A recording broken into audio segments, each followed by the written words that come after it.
Hey guys, in this video we are going to talk about first law of thermodynamics। हमारा पहला law basically क्या कहता है that energy can neither be created nor destroyed but can be transformed from one form to another form। ये चीज़ हम बचपन से देखते आ रहे हैं। अब जो फर्स्ट लॉ है हम इसमें क्लोज सिस्टम में बात करेंगे। फर्स्ट लॉ क्लोज में भी होगा, क्लोज सिस्टम में भी, और ओपन भी फॉलो करेगा। हम यहाँ पर बात करने वाले हैं ओनली क्लोज्ड सिस्टम की। अब क्लोज सिस्टम में हम थर्मोडायनेमिक साइकिल में देखेंगे किस तरह से फॉलो हो रहा है, और एक प्रोसेस में देखेंगे किस तरह से फॉलो हो रहा है। ये देख लीजिए, हमारा क्लोज सिस्टम क्या होता है, जिसमें कि मास का ट्रांसफ़र नहीं हो रहा हो और एनर्जी का ट्रांसफ़र हो रहा हो, तो उस तरह के सिस्टम को हम कहते हैं क्लोज्ड सिस्टम। और हमारा थर्मोडायनेमिक साइकिल क्या हुआ, देखिए जैसे कि ये हमारा एक पीवी डायग्राम है और ये स्टेट 1 है, ठीक है। अब किसी प्रोसेस के थ्रू हम स्टेट 1 से स्टेट 2 गए, किसी प्रोसेस के थ्रू गए। अब हम दोबारा स्टेट 1 आ गए किसी प्रोसेस के थ्रू। तो जब नंबर ऑफ प्रोसेस के बाद जब इनिशियल स्टेट और फाइनल स्टेट सेम हो जाता है तो हम कहते हैं उसे एक thermodynamic cycle. Number of process के बाद जब initial and final state same हो गया हम क्या कहेंगे, थर्मोडायनेमिक साइकिल। और हम यहाँ बात करने वाले हैं क्या, क्लोज सिस्टम अंडरगोइंग ए थर्मोडायनेमिक साइकिल के सबसे पहले, फिर बाद में देखेंगे प्रोसेस में क्या होता है फर्स्ट लॉ। तो देखिए, जूल साहब ने एक एक्सपेरिमेंट किया, तो उस एक्सपेरिमेंट की हम यहाँ बात करते हैं। इस फिगर में देखिए, ये हमारा जो है ये एडिएबेटिक वॉल है। एडिएबेटिक वॉल मतलब क्या हुआ कि इस वॉल के थ्रू कोई भी हीट एनर्जी ट्रांसफ़र नहीं हो सकता है, ठीक है। और ये रिजिड भी है, मतलब कि इसमें डायमेंशन चेंज कुछ नहीं आएगा। और ये हमारा थर्मोमीटर है जो कि इस सिस्टम का टेम्परेचर मेजर कर रहा है। और इस वॉल के अंदर जो ये लिक्विड है, ये जो फ्लूइड है, ये हमारा क्या है, मरकरी। जूल साहब ने मरकरी लिया था तो हमने भी मरकरी ही लिया है। ये हमारा मरकरी है, इसका टेम्परेचर क्या है, ये टेम्परेचर T1 है जो कि हमारे एटमॉस्फेयर के बराबर है। एटमॉस्फेयर के बराबर है ये टेम्परेचर T1। और हमने इसमें वर्क डन करने के लिए, इस सिस्टम में वर्क डन करने के लिए हमने यहाँ पे एक स्टीरर लगाया हुआ है। ये हमारा है स्टीरर, और ये स्टीरर ये हमारा पुली है, और ये स्टीरर इस पुली के स्ट्रिंग से अटैच्ड है, और ये हमारा इस मास m से अटैच्ड है। ये स्टीरर इस मास m से अटैच्ड है, ठीक है। अब हम इस स्टीरर के थ्रू क्या करेंगे, हम इस सिस्टम पे वर्क डन करेंगे। तो सबसे पहले हम एक बात समझ लेते हैं कि देखिए, यदि मेरा ये एक बॉडी है, अब इसमें इस बॉडी में कुछ मॉलिक्यूल्स है, छोटे छोटे मॉलिक्यूल्स होंगे। अब इसमें वाइब्रेशन होगा, तो इस वाइब्रेशन के कारण मान लेते हैं कि हमारा टेम्परेचर क्या है, T1 है, ठीक है। अब जब इस मॉलिक्यूल्स का वाइब्रेशन इंक्रीज कर जाएगा तो क्या होगा, हमारा बॉडी का टेम्परेचर भी इंक्रीज कर जाएगा। इस यहाँ पर क्या होगा, T2 will be greater than T1। तो ये वाइब्रेशन जो है हमारा क्या है, ये हमारा क्या है, काइनेटिक एनर्जी है। मतलब कि काइनेटिक एनर्जी इंक्रीज कर रहा है तो हमारा टेम्परेचर इंक्रीज कर रहा है। यहाँ से हम ये देख रहे हैं, ठीक है। अब आते हैं इस फिगर में दोबारा से।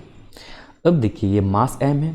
जब हम इस मास m को h डिस्टेंस ट्रेवल करने देते हैं, h डिस्टेंस ये ट्रेवल करता है, ठीक है। ये h डिस्टेंस ट्रेवल, ये मास यहाँ आ जाता है, h डिस्टेंस ट्रेवल करता है, तो क्या होगा, इस स्ट्रिंग पे टेंशन लगेगा और ये स्ट्रिंग इस स्टीरर को रोटेट करेगा। ये क्या होगा, ये में स्टीरर रोटेट होगा। अब जब ये स्टीरर रोटेट होगा तो इस स्टीरर के कारण इस फ्लूइड पे, इस मरकरी पे क्या होगा, काइनेटिक एनर्जी मेरा इंक्रीज करेगा। इस मरकरी का कुछ वाइब्रेशन हो रहा होगा, इस मरकरी में मॉलिक्यूल से कुछ वाइब्रेशन हो रहा होगा। ये जब हम इसमें काइनेटिक एनर्जी स्टीरर के थ्रू दिए तो हमारा ये मॉलिक्यूल्स का वाइब्रेशन क्या होगा, इंक्रीज कर गया। मतलब कि काइनेटिक एनर्जी हमारा इंक्रीज कर गया। अब जब काइनेटिक एनर्जी इंक्रीज किया तो क्या हुआ, हमारा इस बॉडी इस सिस्टम का टेम्परेचर भी इंक्रीज करेगा जो कि T2 होगा, और T2 जो होगा वो ग्रेटर देन T1 होगा।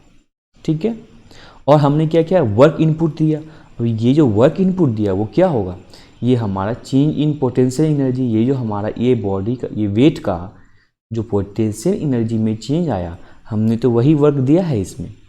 तो ये क्या पोटेंशियल एनर्जी में चेंज आया है, mgh, और यही हमारा वर्क के बराबर है।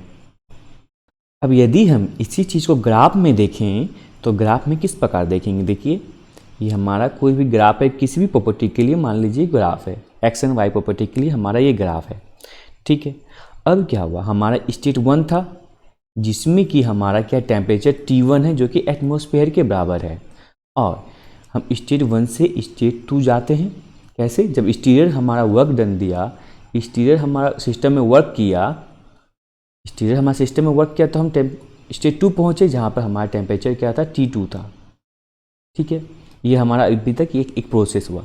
अब क्या हुआ, जब हम इस एडिबेटिक वॉल को रिमूव कर देंगे तब क्या होगा, ये हमारा मरकरी जो है हीट रिजेक्ट करेगा,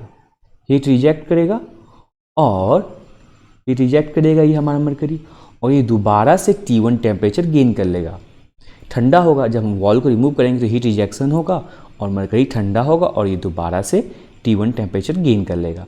तो अब जब इस ग्राफ में बात करें तो क्या होगा, यहाँ इस ग्राफ में ये हमारा T2 था, अब जब हमने वॉल को रिमूव किया तो ये दोबारा से T1 टेम्परेचर में पहुँच जा रहा है, स्टेट 1 में पहुँच जा रहा है, इधर था ये इधर था।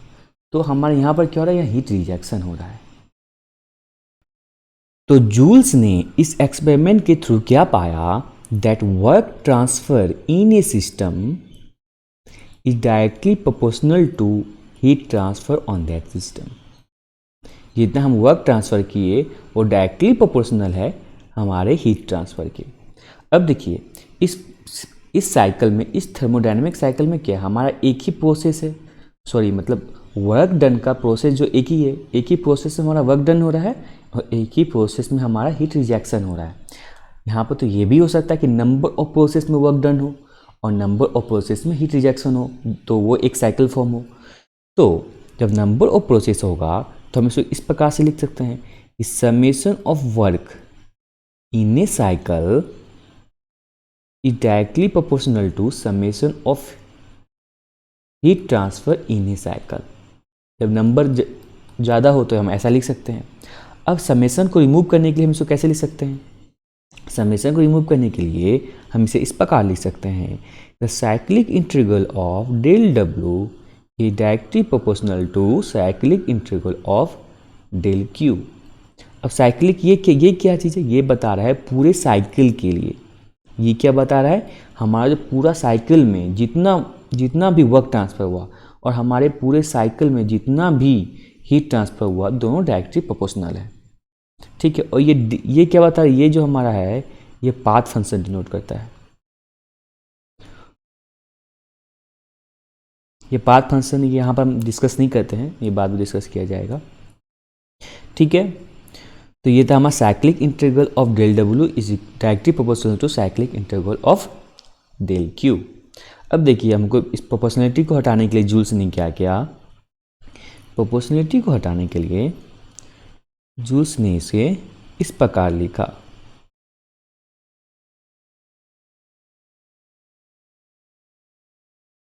अब देखिए ये क्या है, ये हमारा जे जो है इसे कहते हैं जूल्स इक्विवेलेंट या फिर मैकेनिकल इक्विवेलेंट।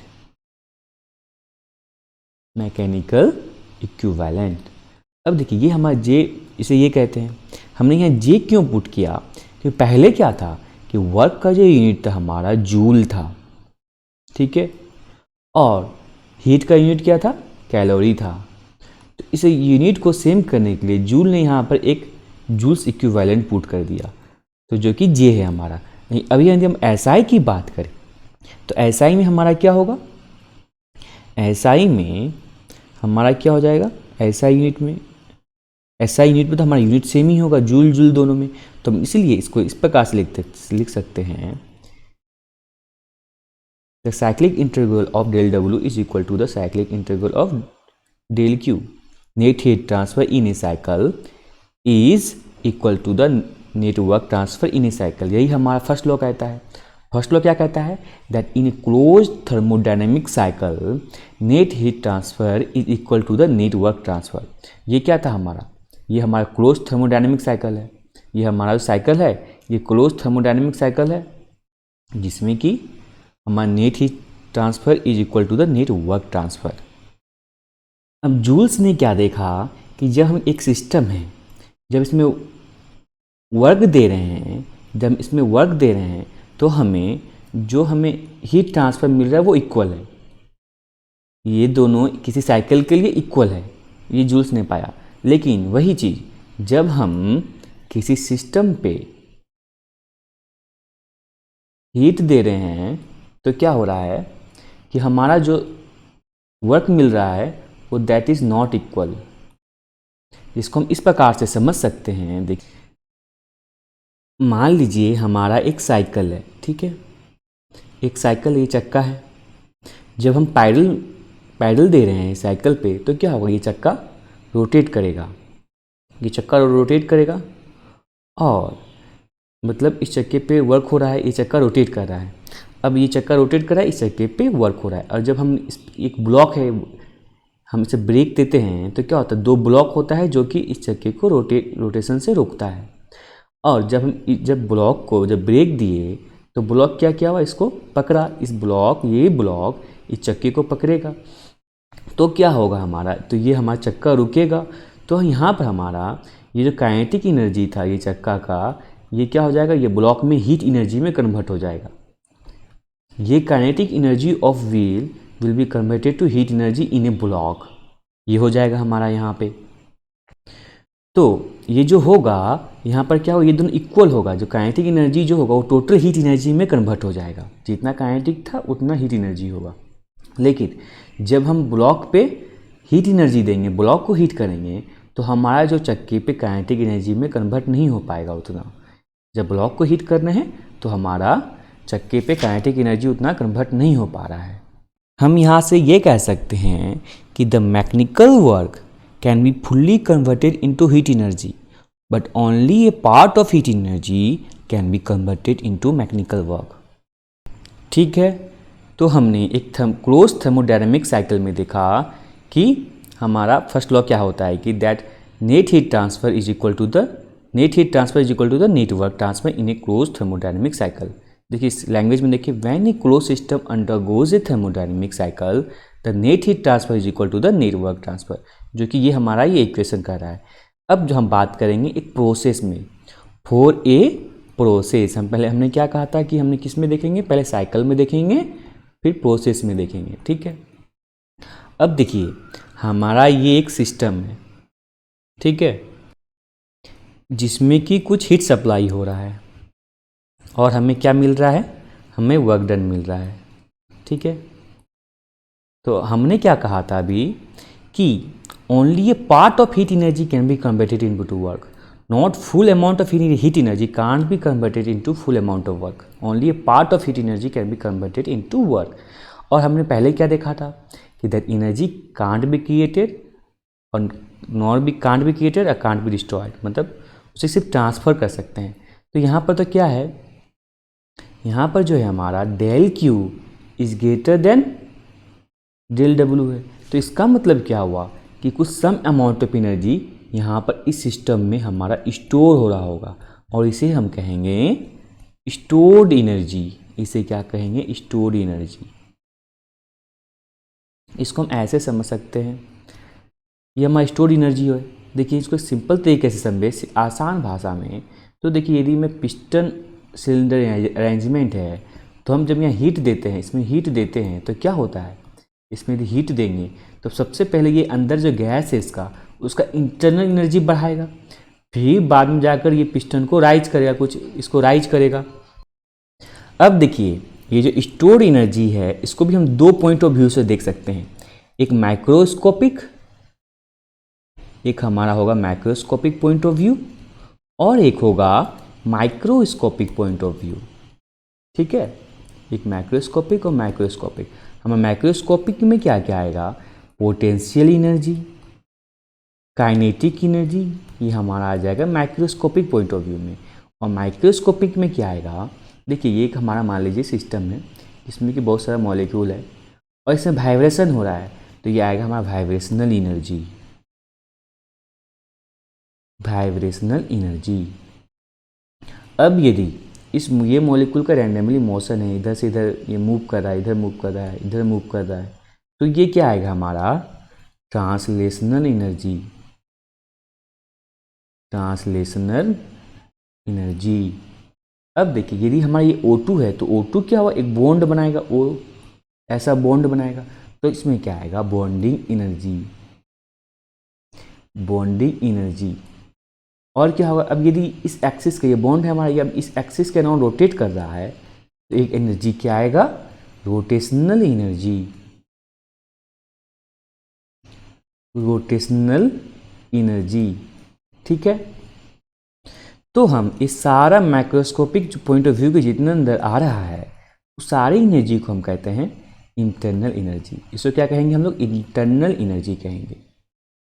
तो हम अब इस इक्वेशन को कैसे लिखेंगे, देखिए ये जो इक्वेशन है हमारा, ये इक्वेशन नहीं है, मतलब ये जो हमारा हुआ हीट ट्रांसफ़र जो हुआ, हीट जो इनपुट हुआ हमारा वर्क दिया और कुछ एनर्जी हमारा स्टोर एनर्जी हुआ, तो हम इसको इस प्रकार से लिखेंगे कि del Q heat transfer is equal to क्या हो जाएगा, change in energy of the system और प्लस वर्क डन जो हुआ हमारा। ठीक है, अब इसको कैसे लिखेंगे, अब इसको और एक्सपेंड करेंगे जो हमने देखा अभी macroscopic and microscopic point of view से। तो अब हम इसे लिख सकते हैं इस प्रकार, दैट ये potential energy plus kinetic energy और हमारा क्या है, internal energy, internal energy plus work, ये हुआ हमारा। अब देखिए यदि जो हमारा सिस्टम है, ये सिस्टम है हमारा, इसमें इसके अंदर ये सिस्टम में ये किसी हाइट पे नहीं है, एच यहाँ जीरो है, तो क्या होगा हमारा ये पोटेंशियल एनर्जी जो है जीरो हो जाएगा। अब देखिए इस जो सिस्टम में फ्लूइड है, इसमें मोशन नहीं है, तो हमारा काइनेटिक एनर्जी भी जीरो हो जाएगा। तो अब हम इसे इस प्रकार से लिख सकते हैं, तो हम इसे लिख सकते हैं heat supplied is equal to the change in internal energy, इसको यू से डिनोट करेंगे, प्लस वर्क डन। ये हमारा ये क्या हुआ, second law, sorry first law, second law नहीं, first law of thermodynamics for a process, ये हुआ। यहाँ से इसको ऐसे भी लिख सकते हैं हम लोग,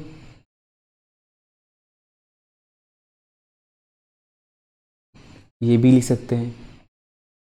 तो हमारा first law for a process क्या कह रहा है कि difference between the heat energy and work energy will be A stored energy. क्या होगा, जो डिफरेंस होगा उसका होगा स्टोर्ड एनर्जी होगा उसका डिफरेंस।